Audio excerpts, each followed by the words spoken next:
Sul. Bom, e como disse a você, estamos aqui ao lado do Padre Flávio de Souza Santiago, que é vigário paroquial em Campo Grande do Piauí, área pastoral que pertence à paróquia Senhora Santana, com sede em Monsenhor Hipólito, que tem como pároco o Padre Antônio de Carvalho Mendes. Isso. Bom, Padre Flávio, o senhor falou na semana passada sobre a exortação apostólica Amoris Laetitia e vem refletindo também sobre o discernimento. Esse documento, Padre Flávio, ele foi alvo de algum questionamento e qual é mesmo, como é que entra aí o discernimento, que é tido como o dom dos dons, na frente desse documento e esse documento que foi publicado aí pelo Papa Francisco? Antes de debruçar-me propriamente sobre o tema do discernimento, Erivan, que é o capítulo 8 da Amoris Laetitia, eu gostaria de fazer 3 pequenas ponderações. A primeira, para nos linkar ao discurso que fizemos na semana passada. A Amoris Laetitia foi publicada em março de 2016, precisamente no dia 19, dia de São José, do ano de 2016. É um texto longo, Erivan. É um dos maiores textos do Magistério Pontifício que trata da família, muito maior do que aqueles apresentados pelo Papa João Paulo II e outros antecessores dele. Tem 9 capítulos e 325 parágrafos, no qual o Papa traça uma panorâmica da situação da família na contemporaneidade. Depois ele diz, enriquece esse tema da família com a Bíblia, com o magistério, até chegar nas soluções pastorais, entre as quais uma é o discernimento. Tem que ver que o texto, pesava sobre esse texto uma dupla, digamos assim, um duplo sentimento. Havia um desejo muito grande de parte dos católicos espalhados em todo o mundo que o Papa apresentasse um texto que tivesse uma forte impostação novidadeira, até com pontos que poderiam marcar uma mudança da Igreja no discurso sobre a família, mas também houve setores da Igreja que olharam com muita desconfiança esse documento. Então ele sofreu muitas críticas, sobretudo na Europa, na Espanha, parte do episcopado francês, mas justamente porque diziam que esse texto quebrava ou rompia com a tradição da Igreja, que até o momento tem uma visão do matrimônio que é oriunda do Concílio de Trento. O Papa Francisco, como é um Papa que trouxe uma expectativa muito grande para a Igreja, ao apresentar esse texto, suscitou, digamos assim, uma reação muito forte de parte, de católicos que poderiam ser identificados, entre aspas, como conservadores. Mas, por outro lado, nomes de peso, sobretudo do clero italiano, do episcopado italiano, como o teólogo Bruno Forte, que é bispo na Itália, e o próprio presidente da Conferência Italiana, o bispo Galtiero, dizem que o texto é um texto que responde aos anseios da comunidade, os problemas atuais, e ao mesmo tempo é um texto que é permeado pelo espírito de misericórdia, que é uma atitude que nos liga a Deus e a Jesus, que todos são convidados a integrar-se pelo espírito da misericórdia a esse discurso sobre a família que o Papa articula. Por exemplo, no que trata do matrimônio, aqui entra na segunda ponderação, não tem nada de novo. O Papa reafirma aquilo que a Igreja já diz, sobretudo porque ele imposta o documento a partir de um teólogo que já é consagrado pela Igreja, São Tomás de Aquino, que é um teólogo do século X, XI, que é uma referência para as questões morais, para as questões de doutrinas da Igreja, ainda é insuperável. Mas ele acrescenta uma novidade, porque diz assim, o matrimônio é para o bem dos cônjuges, a finalidade. O bem daqueles que se casam e também a geração de filhos, finalidade natural. Mas o Papa apresenta o matrimônio não como uma realidade estática, fixa, mas o matrimônio como uma realidade que vai se aperfeiçoando ao longo do percurso existencial que homens e mulheres fazem ao optarem pelo matrimônio. Não é que o Papa seja a favor de um matrimônio aberto, vivenciado, uma relação vivenciada por mais de uma pessoa, mas ele diz que o matrimônio é um processo aberto porque as pessoas que o contraem são pessoas em permanente processo de amadurecimento. Então, o matrimônio é uma realidade dinâmica porque aqueles que se casam trazem consigo essa exigência de dinamicidade.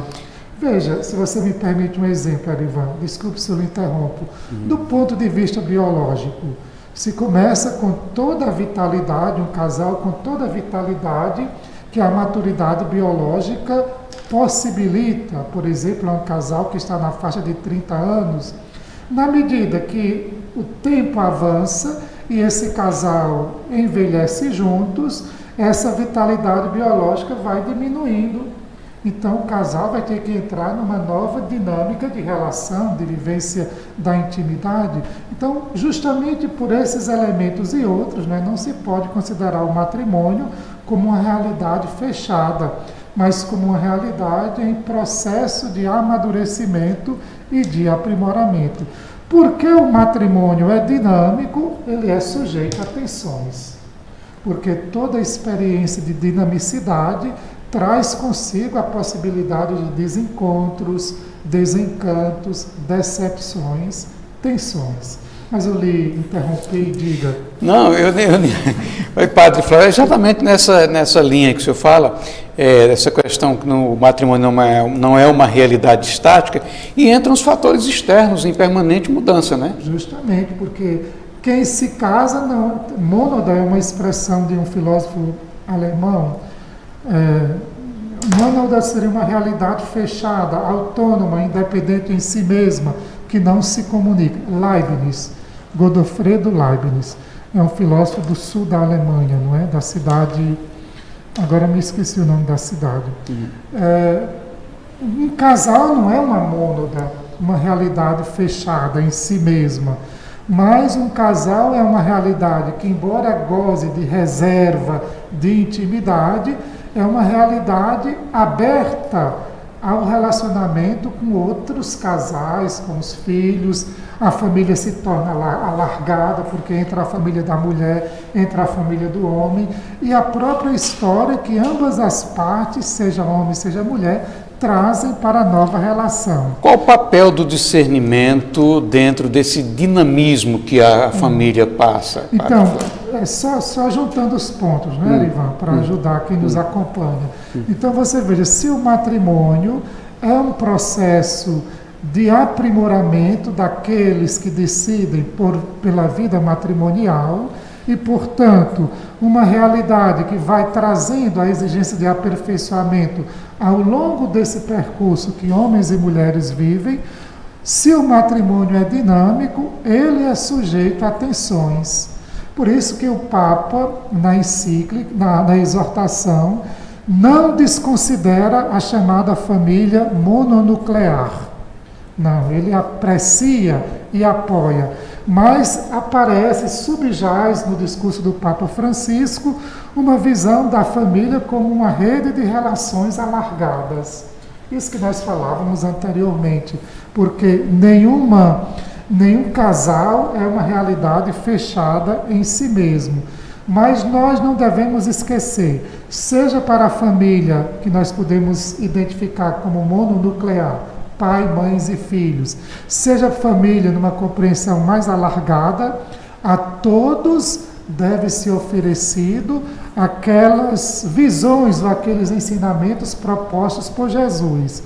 Jesus é misericordioso, por exemplo, na relação com a mulher surpreendida em adultério, como conta João no seu capítulo, no Evangelho de João. Jesus é misericordioso com as pessoas que recorrem a eles em situações de aflição, mas Jesus sempre propõe um ideal muito exigente seja para quem é casado, seja para quem é solteiro, de observância, né, de realização da humanidade em consonância com, digamos assim, os ideais que a própria religião, que ele mesmo, como porta-voz de Deus Pai, apresenta.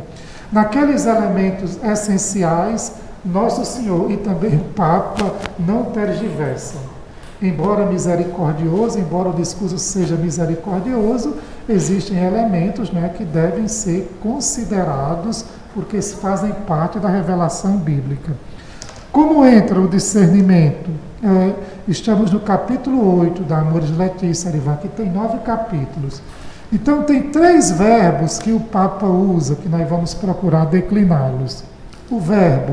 O discernimento se faz com o verbo acompanhar, aí vem à tona os sujeitos do discernimento. Quem são os sujeitos do discernimento? O Papa diz, os pastores. Quando nós dizemos pastores, são aquelas personalidades da igreja que estão em contato mais imediato com os católicos nas paróquias. O pároco, seu auxiliar, pode ser até uma religiosa consagrada, ou mesmo um leigo que goza de reconhecimento pelo seu testemunho da comunidade. E os bispos, sendo que os bispos são os protagonistas do discernimento, porque são eles que devem oferecer os critérios, não é, para avaliar os casos na sua especificidade. Então ele diz, devemos acompanhar aqueles que se apresentam nas nossas casas, nas nossas igrejas, nas nossas paróquias, solicitando ajuda para compreender ou superar situações de tensão que podem aparecer ao longo da experiência do matrimônio. A esses, nós somos convocados a apresentar critérios de discernimento, porque o Papa diz que o legislador não pode ter a pretensão de substituir a consciência da pessoa. Nós oferecemos elementos, a pessoa que deve discernir no respeito à sua consciência. Então, acompanhar, discernir e integrar a pessoa na comunidade eclesial. Porque quem se submete a um processo de discernimento não pode ser deixado, digamos assim, às fragilidades que a sua humanidade ou afetiva ou psicológica pode suscitar. Então devemos acolher e integrar a pessoa na comunidade para que ela se sinta parte, se sinta acompanhada no seu processo, não é, de discernimento que vai se realizar ao longo de um percurso que lhe é proposto. Bom, processo significa aí naturalmente um exercício. O Padre Flávio, discernimento pode se alcançar, vamos chamar esse dom, através de um exercício. Como é que se constrói, como é que a pessoa pode evoluir para ter essa percepção de diferenciar as coisas? Arivan, nós temos que, primeiro, essa compreensão do matrimônio como realidade processual, dinâmica. Segundo, os sujeitos, né, que estão envolvidos nessa experiência tão bonita. O casal, no caso, o pastor, seja padre, bispo, diácono, um leigo de referência, que são os sujeitos do discernimento. E a vida que não é cartesiana. No pensamento cartesiano, René Descartes, num discursozinho chamado Discurso do Método, na 4ª parte, ele diz que quer chegar a ideias claras e distintas. Mas quando se trata da vida, nem sempre tem clareza e distinção. Porque a vida no seu dia a dia, o seu fazer-se, ela é cheia de possibilidades que nós não podemos controlar e às vezes tem coisas que nós nem compreendemos e temos que ir adiante. Então o discernimento não é um cálculo matemático, não é uma equação cartesiana. O discernimento é um processo no qual os sujeitos se submetem para se aproximarem o mais possível daquilo que consideram a vontade de Deus, ou aquilo que eles aceitam que Deus propõe para eles, não é? Então, no discernimento nós colocamos como meta, como ponto de chegada, nos aproximar o máximo possível daquele ideal cristão que o próprio Senhor Jesus propõe e que nós encontramos documentado nas páginas do Evangelho e até do Antigo Testamento. Então, o discernimento como exercício de uma postura, de uma situação de vida que nos liga à pessoa de Jesus, ao seu ensinamento, mas no fazer-se da existência, a partir de situações concretas, porque nós vivemos mergulhados na realidade. Por isso que o discernimento não é um cálculo matemático, porque as situações são várias. E o que pode servir para uma pessoa, pode, por exemplo, não servir para outra. Por isso que o Papa diz, a norma geral, ela é um bem, e deve ser acolhida, deve ser respeitada, mas as normas gerais não abarcam todos os casos. Eu lhe dou um exemplo. Para nós católicos, nunca mudou o discurso de que aqueles que não receberam o sacramento do matrimônio não devem se aproximar da comunhão. Isso até hoje é válido. Agora, tomemos, por exemplo, uma situação concreta. Um matrimônio não pode ser realizado só por uma pessoa, tem que ser realizado por duas. Então, uma parte quer casar e a outra parte não quer. Será que é justo não permitir que a parte que deseja casar, mas que não pode, porque a outra parte não anule, não permite, seja afastada do banquete eucarístico? Se é um homem ou uma mulher que vivem bem, de maneira respeitosa, não tem nenhum pensamento contra a família, não atentam, contra a sacralidade do matrimônio, o fato é que essas pessoas não passaram, pela experiência de uma celebração religiosa. Por isso que a atual doutrina abre a possibilidade, se diz assim, palavra técnica, sanatio in radice, sanar na raiz. Muitas vezes, uma das partes não quer uma celebração religiosa, mas não é contra o matrimônio, porque o sujeito, a mulher trabalha, cuida da família, se sacrifica, se preocupa com os filhos, são até tementes a Deus. Então aqui tem uma situação que poderia ter um outro olhar. Então, a norma geral, ela é um bem, ela continua válida. Agora devemos aplicá-las e analisá-las e analisar os casos específicos, para encaminhar situações que muitas vezes geram conflitos, geram conflito nas pessoas. Então, precisa-se identificar aquilo que é necessário, discernir, precisa-se oferecer subsídios, informações, esclarecimentos às partes, no caso ao homem ou à mulher que se submetem a isso, e precisa determinar critérios que as partes possam assumir de acordo com o percurso histórico que estão vivenciando, de acordo com a sua situação pessoal. Então, o discernimento, embora possível, como você usou muito bem a palavra, supõe o exercício, quer dizer, o desenvolver um percurso que compromete as partes, seja o pastor, seja o homem ou a mulher que vive a experiência do casamento. E o discernimento, ao seu final, deve levar à integração da pessoa à comunidade, porque assim se comportava Jesus, sempre procurava integrar as pessoas à comunidade, por exemplo, quando ele realizava milagres. Então, o capítulo 8, nesse exercício, para utilizar a palavra que você colocou, que ela é muito bem-vinda, supõe, então, acompanhar, oferecer subsídios, esclarecer a pessoa para que ela possa tomar uma decisão. E o terceiro ponto, tomada a decisão, acompanhar a pessoa novamente, integrando-a à comunidade eclesial nas suas várias expressões.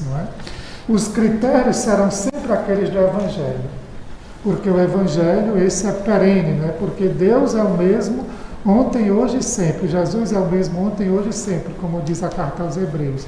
Nós não. Nós é que mudamos. Você, eu, aquela mulher, aquela outra. Nós é que somos sujeitos históricos, e condicionados à mudança, inclusive biológica. Bom, Padre Flávio, então na segunda-feira a gente volta ainda sobre Amoris Laetitia. Não, Erivan, na segunda-feira, porque nós estamos fazendo um percurso em 3 documentos todos os documentos são importantes, né? Mas esse tema do discernimento, ele pode receber uma abordagem interdisciplinar. Nós começamos com o Evangelii Gaudium, que é o documento programático do Papa Francisco, passamos pela Amoris Laetitia, que se trata da família, e na próxima segunda nós vamos tratar um documento que fala da santidade, que esse Papa apresentou à comunidade recentemente, né? Exultate et gaudete, né? Exultação e alegria, no qual ele vai tratar do tema da santidade na contemporaneidade, e um dos capítulos é dedicado ao tema do discernimento. Então nós temos uma abordagem, digamos assim, interdisciplinar ou multidisciplinar de um único tema. Agradecemos aqui a presença, a participação e as informações sempre esclarecedoras e que muito enriquece a todos nós, e tenho certeza você também que nos acompanha faz parte da nossa audiência. Então, Padre Flávio, uma boa tarde e a gente se vê na segunda, né? Se Deus quiser. Com certeza, Erivan. Uma boa tarde para você e para todos aqueles que estão acompanhando o Jornal da Centro-Sul.